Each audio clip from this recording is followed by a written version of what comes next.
कहानियां ढूंढते हुए मैं पहुंचा चंद्रपुर, जहां मेरी मुलाकात हुई परेश भैया से।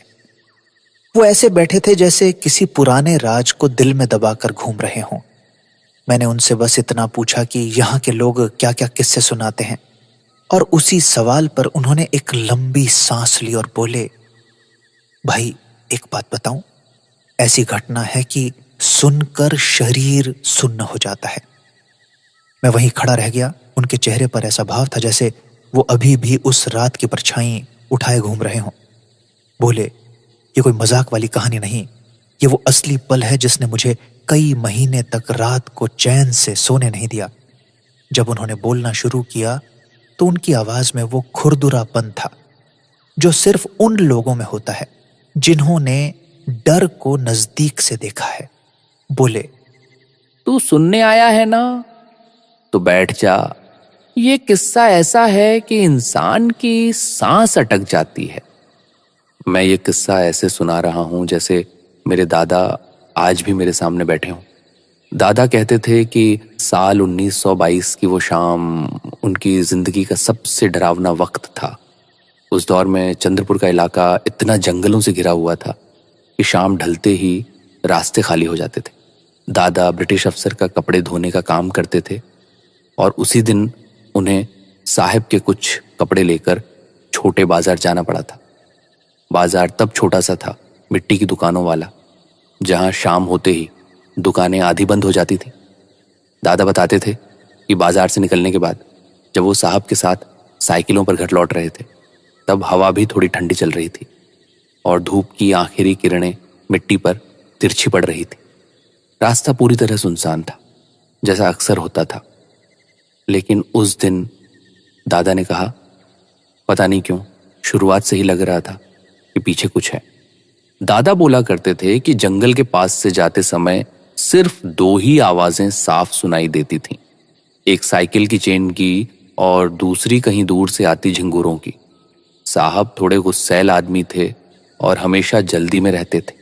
वो बार बार दादा को बोल रहे थे, तेज चलाओ, रात हो रही है। लेकिन दादा का ध्यान बार बार सड़क के बाएं हिस्से की तरफ जा रहा था, जहां सूखी पत्तियों पर कुछ रगड़ने जैसा महसूस हो रहा था। दादा ने सिर घुमाया पर वहां सिर्फ परछाइयां ही दिखीं। जंगल इतना गहरा था कि सूरज की आखिरी रोशनी भी भीतर नहीं पहुंच पाती थी। कुछ मिनट बाद दादा ने महसूस किया कि उनके पीछे हवा जैसे भारी हो गई है, जैसे कोई बड़ा जानवर धीरे धीरे कदम रख रहा हो और हर कदम के साथ जमीन हल्की सी कांप रही हो। दादा बताते थे कि उन्होंने पैडल थोड़ा तेज किया, लेकिन डर अंदर ही अंदर बढ़ता जा रहा था।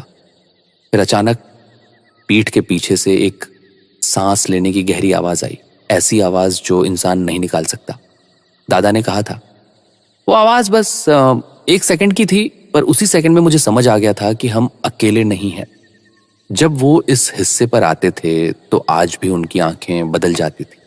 कहते थे, बाजार से लौटते समय हम दोनों ने एक पल के लिए भी नहीं सोचा था कि उस रात हमें बरगद के पेड़ पर बैठकर जान बचानी पड़ेगी। दादा बताते थे कि जैसे ही वो अजीब सी भारी सांस कानों तक आई, दोनों की साइकिलों की रफ्तार अपने आप धीमी हो गई। सड़क पर दूर दूर तक कोई नहीं था, बस कभी कभी पेड़ की शाखाएं हवा में हिलती थीं और उनकी आवाज खाली रास्ते पर अलग ही तरह गूंजती थी। साहब ने पीछे मुड़कर देखा नहीं, पर उनकी चाल पहले जैसी तेज नहीं रही।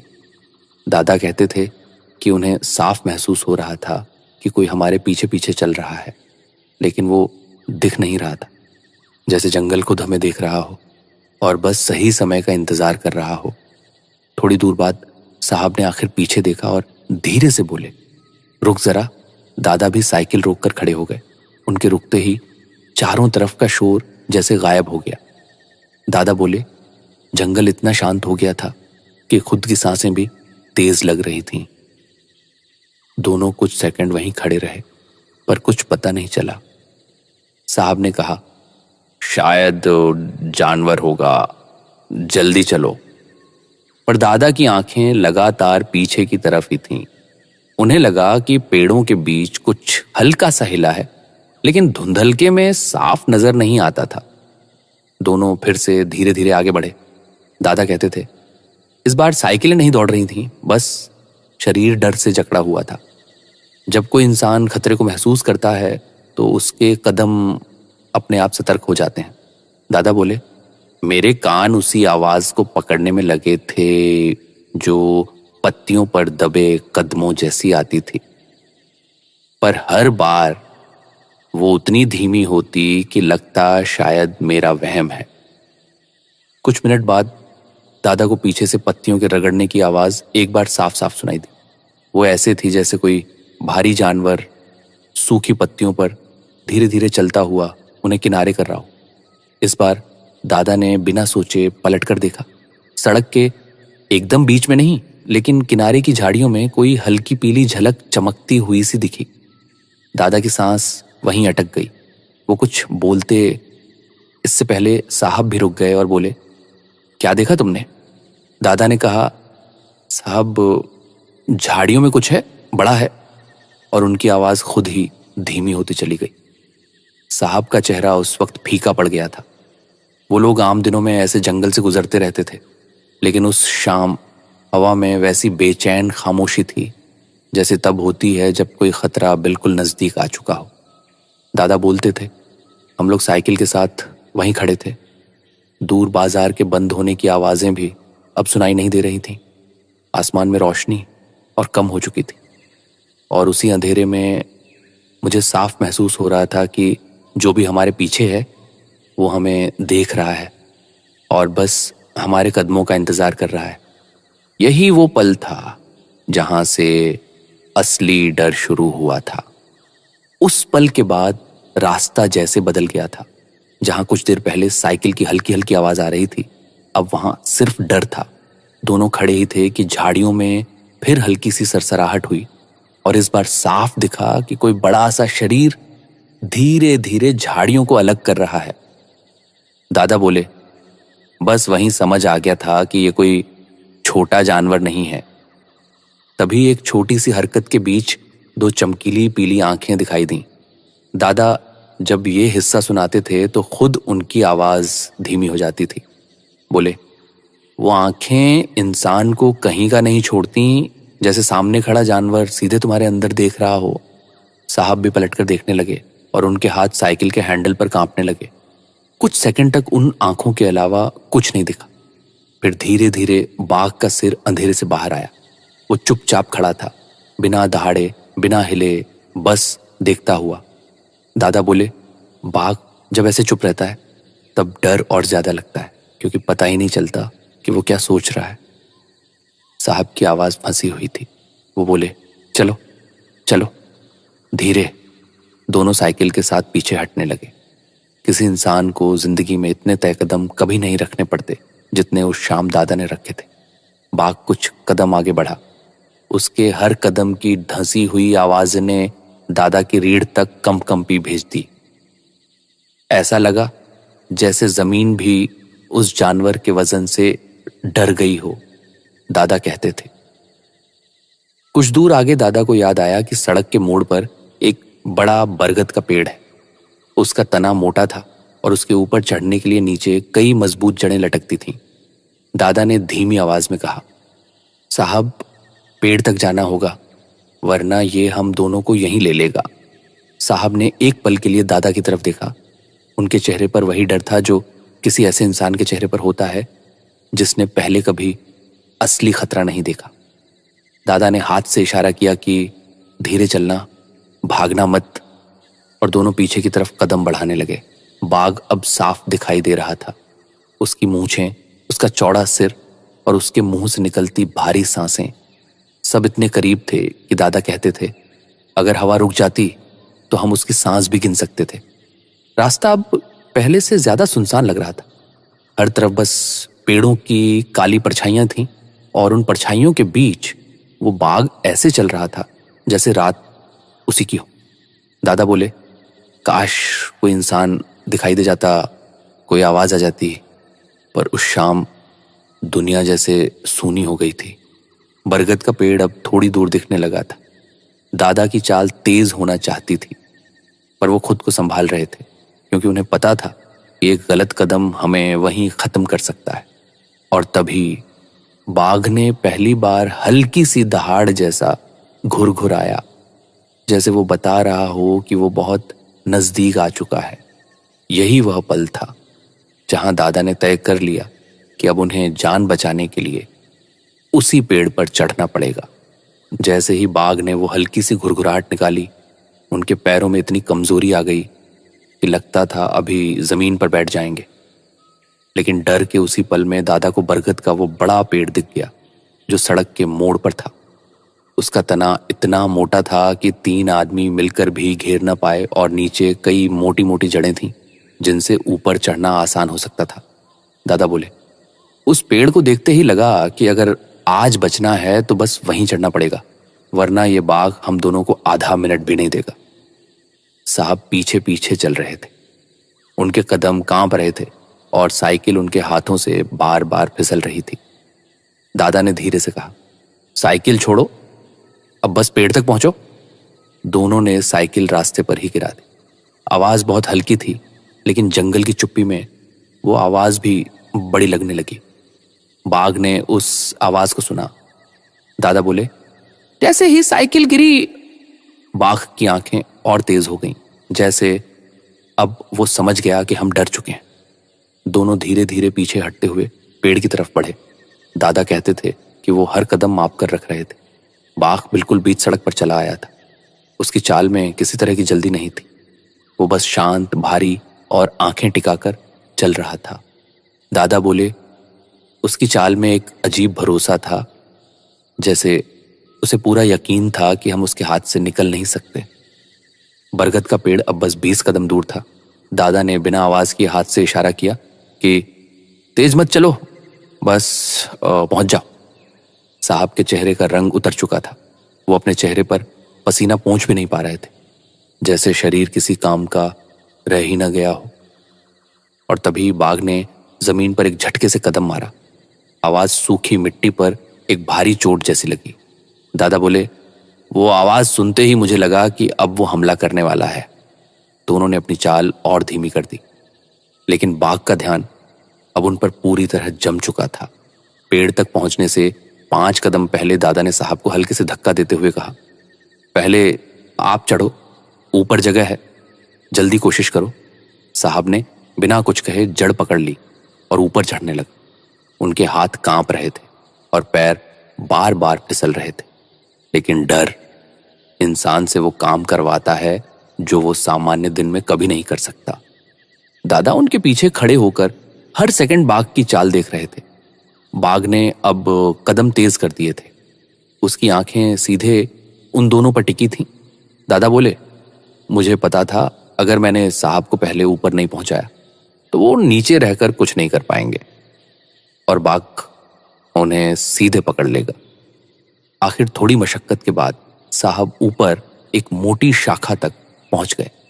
जैसे ही उन्होंने खुद को ऊपर खींचा, दादा ने बिना सोचे समझे नीचे की मोटी जड़ को पकड़ा और खुद चढ़ने लगे। और उसी पल बाघ ने एक लंबी भारी दहाड़ मारी। दादा कहते थे, वो दहाड़ ऐसी थी कि मेरा पूरा शरीर कुछ सेकंड के लिए सुन्न हो गया। अगर मैं उस वक्त जड़ न पकड़ रहा होता तो शायद गिर ही जाता। बाघ अब बिल्कुल पेड़ के नीचे पहुंच गया था और दादा बस 2 जड़ों ऊपर चढ़ चुके थे। नीचे बाघ खड़ा था, ऊपर दादा चढ़ रहे थे और उन दोनों के बीच सिर्फ कुछ इंच की मिट्टी और डर का एक धागा बचा था। यही वो पल था जहां जिंदगी और मौत एक दूसरे के सामने खड़ी थीं। जब वो जड़ पर चढ़ रहे थे, उनके हाथ इतने पसीने से भरे थे कि पकड़ ढीली हो रही थी, पर नीचे बाघ खड़ा था, इसलिए छोड़ने का सवाल ही नहीं था।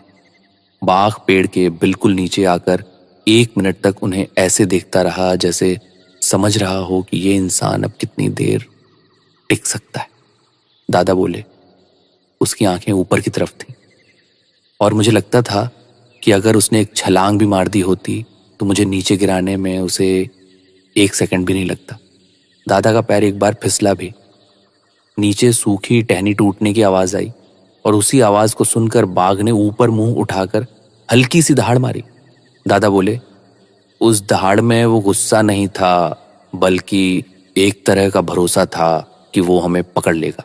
साहब ऊपर से दादा को धीरे धीरे खींच रहे थे। दादा ने जड़ से एक कदम ऊपर बढ़ाया, फिर दूसरी पकड़ ली, फिर तीसरी, और आखिर कई सेकंड की उस खामोश लड़ाई के बाद दादा भी एक मोटी शाखा पर पहुंच गए। दोनों शाखा पर ऐसे चिपक कर बैठे जैसे किसी ने धक्का देकर वहीं चिपका दिया हो। साहब की सांसें इतनी तेज थीं कि पेड़ की पत्तियां भी हिल रही थीं। नीचे बाघ घूम रहा था, कभी पेड़ के तने पर पंजा मारता, कभी साइकिलों को सूंघता, कभी ऊपर देखता। दादा कहते थे कि नीचे उसकी चाल देखकर लगता था कि वो आज रात बिना कोशिश किए जाने वाला नहीं है। कुछ मिनट बाद बाघ पेड़ पर चढ़ने जैसा एक झटके से उठा, लेकिन तना इतना मोटा था कि वो बस नीचे तक ही उछल पाया। उसकी भारी आवाज शाखाओं तक पहुंची। दादा बोले, उस पल मुझे सच लगा कि अगर पेड़ इतना मजबूत न होता तो हम दोनों नीचे गिर चुके होते। बाघ फिर नीचे गोल गोल घूमने लगा। उसके हर चक्कर से ऐसा लगता था जैसे वो सोच रहा हो कि इंसानों को पेड़ से नीचे कैसे उतारा जाए। रात धीरे धीरे गहरी होती चली गई। आसपास की आवाजें गायब हो चुकी थीं। दूर कहीं कहीं से बस जंगल के कीड़ों की धीमी आवाज आती थी, पर बाकी पूरा इलाका चुप था। दादा बोले, हम ऊपर बैठे थे, पैर सुन्न, चेहरे पर हवा लग रही थी, पर नीचे वो बाघ था और उसकी मौजूदगी इतनी भारी थी कि लग रहा था पूरा पेड़ उसी के सहारे टिका है। साहब कई बार फुसफुसाकर कहते, क्या ये जाएगा? दादा हर बार वही जवाब देते, नहीं पता, बस चुप बैठो। नीचे बाघ कभी लेट जाता, फिर अचानक उठकर थोड़ा आगे चलता और फिर वापस पेड़ के पास आता। दादा बोले, उसके हर घूमने में एक बात साफ थी, वो हमें छोड़ने के मूड में नहीं था। रात का एक ऐसा समय आया जब चांद की रोशनी सीधे पेड़ पर पड़ी। उस रोशनी में बाघ का शरीर साफ दिख रहा था। उसकी सांसें इतनी भारी थीं कि नीचे की मिट्टी तक हल्की कांपती थी। दादा बोले, मैं ऊपर बैठा था और बस यही सोच रहा था कि अगर आज रात बच गए तो जिंदगी के बाकी दिन शायद कभी इतनी शिकायत नहीं करेंगे। घंटे बीतते गए। दोनों की कमर दर्द से जकड़ चुकी थी। प्यास लगी हुई थी, लेकिन नीचे उतरने का सवाल ही नहीं उठता था। साहब ने एक बार धीरे से कहा, मैंने कभी सोचा नहीं था कि एक पेड़ पर जान बचानी पड़ेगी। दादा बोले, मैंने भी नहीं सोचा था कि धोबी का काम करते करते ऐसी रात भी देखनी पड़ेगी। नीचे बाघ थोड़ी देर शांत रहा, फिर उसने साइकिल को हल्का धक्का दिया। साइकिल गिरकर आवाज की और उसी आवाज पर बाघ ने एक बार फिर ऊपर देखा। उसकी आंखों में वही चमक थी, न भौंकना, न फड़फड़ाना, बस नजरें टिकाकर देखना। दादा कहते थे कि उस रात उन्हें सबसे ज्यादा डर तब लगा जब हवा बिल्कुल बंद हो गई थी। ऐसा लगा जैसे चारों तरफ सब रुक गया है और बस नीचे बाघ की धीमी सांसें ही चल रही हैं। उस सन्नाटे में इंसान अपने ही दिल की धड़कन सुन पाता है और उसी धड़कन में उसे वो पल समझ आता है कि जिंदगी कितनी पतली डोरी पर टिकी होती है। और इसी डर के बीच सुबह की पहली हल्की सी रोशनी दिखाई देने लगी। लेकिन उस रोशनी का मतलब सुरक्षित होना नहीं था, क्योंकि बाघ अभी भी वहीं था, पेड़ के नीचे बैठा हुआ, उसी इंतजार में कि कब इंसान थक कर नीचे उतरे। दादा बोले, हम दोनों ऊपर बैठे थे। रात पूरी बीत चुकी थी, पर खतरा अभी खत्म नहीं हुआ था। सुबह की हल्की रोशनी आते ही उनकी उम्मीद थोड़ी बढ़ी थी, लेकिन जैसे ही नीचे देखा, बाघ अब भी वहीं बैठा था। उसने रात भर न खाना खाया न कहीं गया, बस पेड़ के पास ही ठहरा रहा। दादा बोले, उसकी ये जिद देखकर समझ आ गया था कि ये बाघ उन जानवरों में से है जो अपने शिकार को जल्दी छोड़ते नहीं है। साहब ऊपर शाखा पर आधी टेढ़ी कमर लेकर बैठे थे और उनके चेहरे पर रात भर की दहशत छड़ी थी। वो पूछते, अब क्या करेंगे? और दादा बस इतना कहते, उतर नहीं सकते, इंतजार ही है। सुबह की हवा थोड़ी ठंडी थी, लेकिन ऊपर बैठे दोनों के शरीर में रात भर की जमावट और दर्द इतना था कि हवा भी राहत नहीं दे रही थी। दादा बोले, कमर लकड़ी जैसे जम गई थी, पैर सुन्न थे और नीचे वो बाघ हमें उसी ध्यान से देख रहा था जैसे रात में देख रहा था। एक बार दादा ने हाथ हिलाया तो पत्तियां हिली और उस पर भी बाघ ने ऊपर गर्दन उठाकर नजरें टिका दी। दादा कहते थे कि इस तरह देखने से भी इंसान का दिल जोर से धड़क जाता है, क्योंकि लगता है बस नीचे आते ही वो झपट लेगा। थोड़ी देर बाद सूरज ऊपर चढ़ने लगा, चहचहाहट शुरू हुई और आसपास थोड़ी हलचल भी सुनाई देने लगी। दादा बोले, जंगल की आवाजें वापस आने लगी थीं, लेकिन बाघ की मौजूदगी ने पूरी जगह को फिर भी अजीब सी चुप्पी में रखा था। साहब ने धीरे कहा, कहीं लोग उधर से गुजरे तो दिख जाए।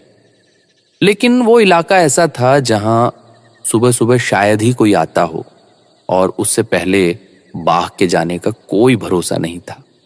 काफी देर बाद जब सूरज अच्छी तरह निकल आया, बाघ धीरे से उठकर कुछ कदम पीछे गया। उसने मुड़कर एक बार फिर पेड़ को देखा। दादा बोले, उसका हर कदम इतना धीमा था कि लगता था जैसे वो सोच रहा हो कि वापस आए या नहीं। फिर उसने सूखी मिट्टी पर नाक रगड़ी और जंगल की तरफ मुड़ने लगा। उसकी पूंछ ऊपर हिल रही थी और चाल में वो भारीपन था जो बताता था कि वो अब भी पूरी तरह गया नहीं है। दादा बोले, हम दोनों ऊपर बैठे बस उसके कदम सुन रहे थे और सोच रहे थे कि कहीं वो अचानक फिर से मुड़ ना आए। करीब 1 मिनट बाद उसकी आवाजें पूरी तरह दूर हो गईं।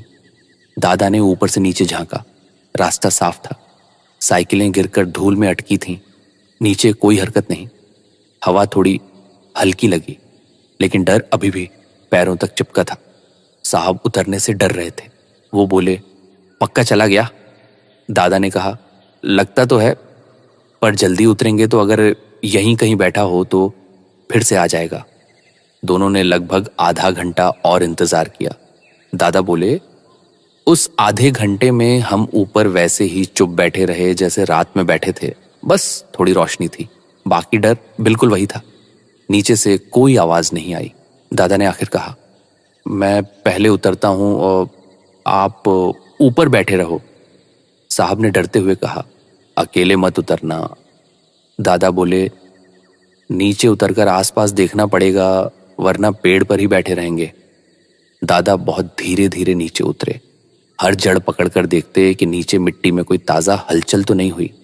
नीचे पहुंचकर उन्होंने चारों तरफ देखा। रास्ता पूरी तरह खाली था। सूरज अब पेड़ों पर सीधा चमक रहा था। कोई निशान तो नहीं, पर दूर मिट्टी पर बाघ के पैरों की हल्की छापें दिख रही थीं।